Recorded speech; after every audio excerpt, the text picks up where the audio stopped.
With the Monday Report, this is a town hall session where your view comes first. We asked you today and tonight, what is your take on the BBI? Hashtag Monday Report at Trevor Mbija at Citizen TV Kenya. Use the hashtag Monday Report. We'll view some of them. Our guest already in studio with us, Honorable Isaac Ruto, CCM party leader and former Governor Bomet is already in studio. Jerotich Sei, active citizen, is here. Bobby Mkangi, former member committee of experts and also a constitutional lawyer. Thank you so much for making time for us this evening. Let me give you the first priority. I asked you earlier on what your take is on the BBI. Ashikoe says BBI is still a winner, take it all affair.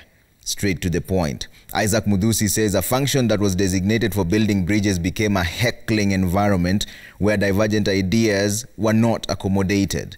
Kipleting Manuela says Kenyans should read the contents of BBI, scrutinize and make informed decisions. In my view, judiciary, IEBC and the National Police should be left to be independent as stipulated in our constitution.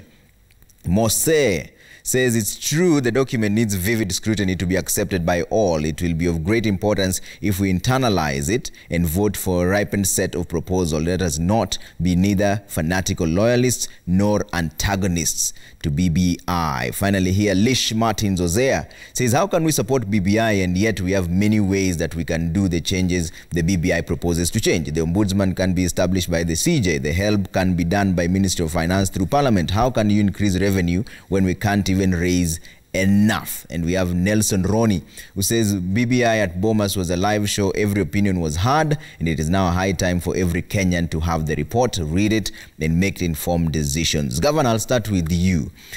Is the BBI the silver bullet to the issues bedeviling the country today? Yes, even if it is not going to be the ultimate solution, it is indeed right now the best solution we can put on the table. I see no other solution. Every other opinion, I'm yet to find the real problem with the current proposals. As of now, those proposals are very good. And I prefer that Kenyans read, and I would urge those who have read to share their views with everyone else. Okay. To me, it's a very good idea. Proposals are good. Bobby?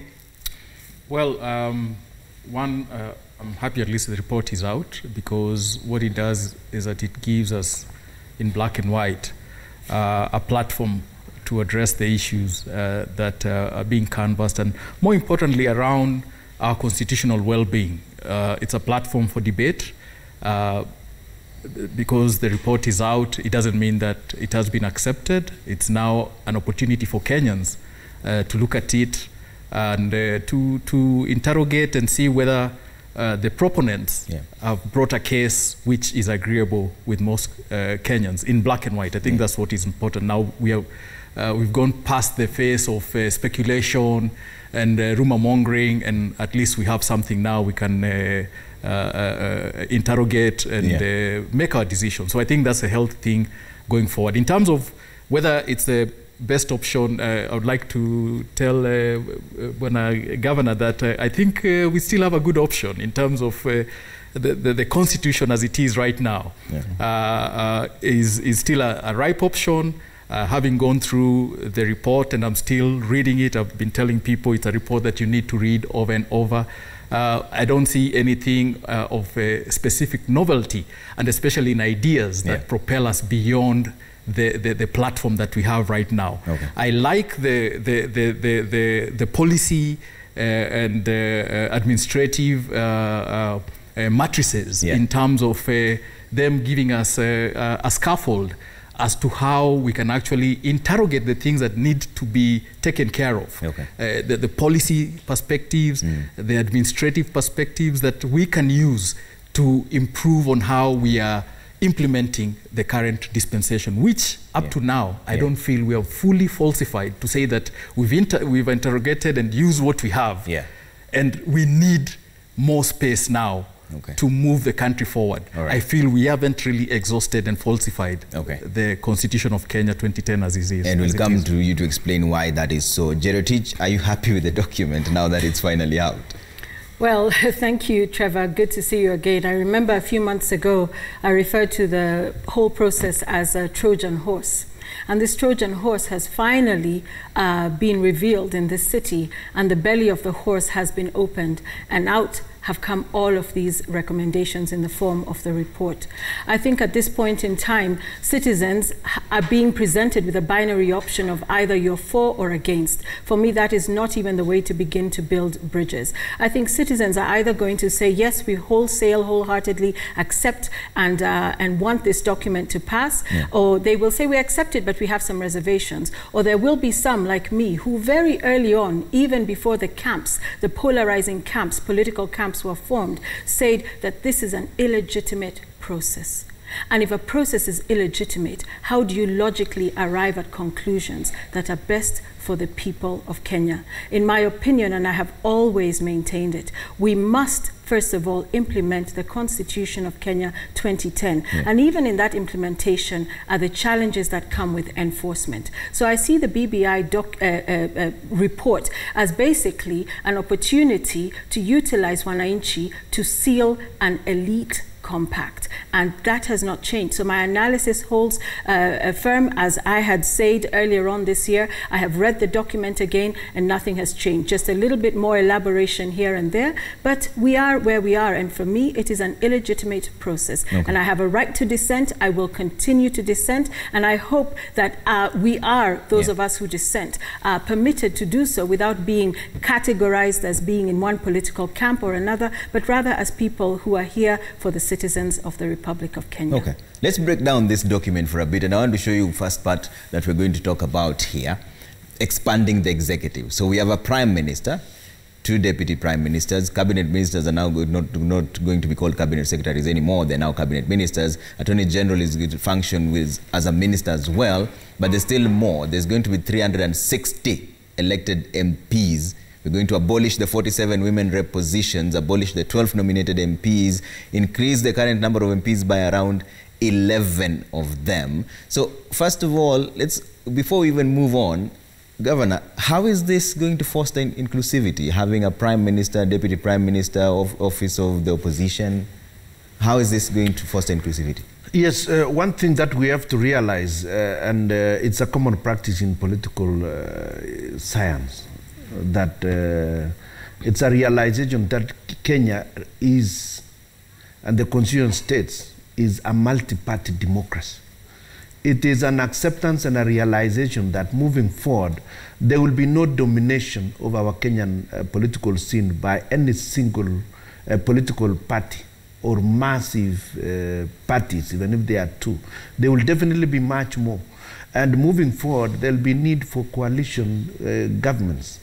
And also the fact that members of parliament will be cabinet ministers means the people of Kenya will have a way of hitching onto the executive, that it is easy to actually access the executive. Once members of parliament are also cabinet ministers, some of them, they will be able to access the current ministers. You've seen situations where the current ministers who are not elected telling Kenyans everywhere that they only know one boss, that they have no idea who Ombicha is, and they only know one specific boss. I don't think a member of parliament can ever say such a thing, because he knows his boss are the electorate. We want leaders who have every reason to listen to Kenyans. And I think if cabinet ministers are brought to parliament, they will also be able to be asked questions every Tuesday. We ask questions directly to the minister, not through committees, directly and on live television. So we will be able to question them on Tuesdays. We question them on Wednesdays.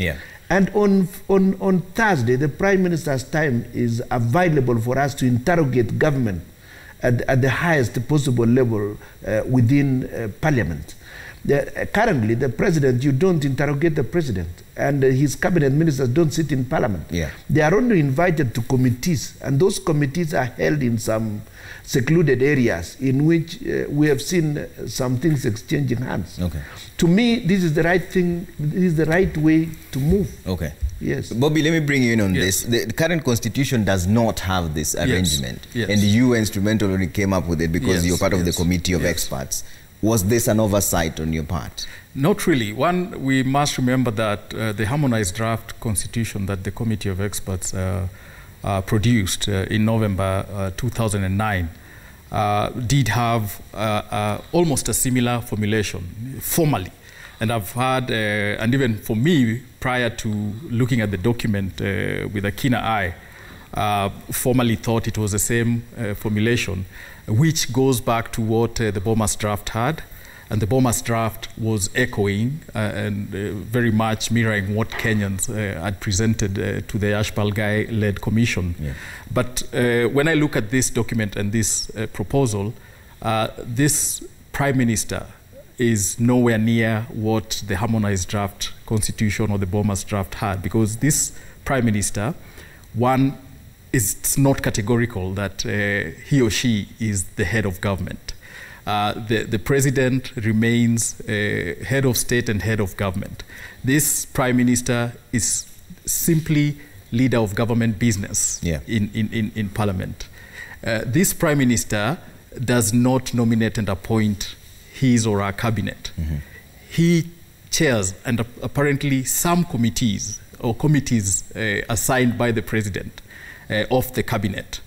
And so it's very much and supervises ministers as they undertake their duties. Yeah. So, and that's why some of us feel that this Prime Minister is actually almost an administrative assistant of the president in Parliament and on undertaking other duties. And that's why the question is, so why this formulation? Because when you look at the Bomas formulation and what we were trying to do with the harmonized draft, was to ensure that we were alive to what Kenyans wanted in terms of, for them, proposing a hybrid formulation where powers at the national executive were strictly split. Mm-hmm. So you had a head of state, the president was a head of state, and the functions of the head of state were clearly determined. Yeah. And then you had a prime minister who was the head of government. And the formulation also thereof, as when a governor is saying,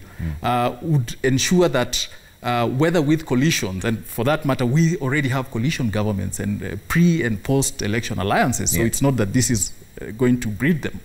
And so that formulation was for Kenyans to ensure that there is separation of powers, ones, and also checks and balances. But when I look at this formulation, it doesn't inbreed that, because the Prime Minister serves at the pleasure of the President. The Prime Minister chairs committees of a cabinet that the President nominates and appoints. And so it's, to me, just additional portfolios that do not attend to what Kenyans wanted in the first place. A structure that is alive to separation of powers, a structure that is categorical on checking and balancing power at the national level. All right. Yeah. Maybe as a point of information, my friend here was actually a member of the Committee of Experts. Yes. I was a member of the Parliamentary Select Committee that was actually part of the process. And I want to bring to his attention that we are the ones actually in Naivasha who messed up the Bomas draft. The Bomas draft, in my view, was excellent, was okay. In fact, the harmonized draft was okay. But in Naivasha, this particular exercise was actually messed up by those who wanted to become presidents. And they chose a pure imperial presidency. As opposed, if you were to check the Hansard, there were 9 of us who opposed that methodology of moving towards pure presidential system. We wanted the hybrid system. And in my view right now, we are moving backwards again towards the harmonized draft. I know this particular formulation is a little bit timid. And it is timid because of 2 reasons. One, the first trial with a prime minister's position in the Kibaki administration created 2 centers of power that brought some challenges in Kenya. The current pure presidential system of government has also brought 2 centers of power between the deputy and the president. We have seen them reading from 2 different scripts completely, and this is a little bit dangerous. So I will agree with the Haji group that, look, for a start, let's have something that at least when the shoves or when the push comes to shoves, the president has to put everybody to order, because look, the president actually seeks the full mandates of Kenyans, and he gets an absolute mandate to lead the country. But if you come and create another center in which somebody may want to run a government completely away from the presidency, you might run into the rocks with Kenyans. So I am at the moment persuaded that we got to make just some step towards the system that the harmonized draft had proposed. All right, Jerotich, doesn't this then create an imperial presidency? Exactly. It does. It does create, in a way, yes, the imperial presidency. But what I want to say is the rather mild, gentle role of the Prime Minister, in my opinion, as iterated here, is not coincidental. And when I look at how the Prime Minister's structure, his office or her office is broken down, and having a principal secretary in his office that then oversees and works with the principal secretaries in the other ministries. So I'm going a slightly different way, just slightly more subterranean.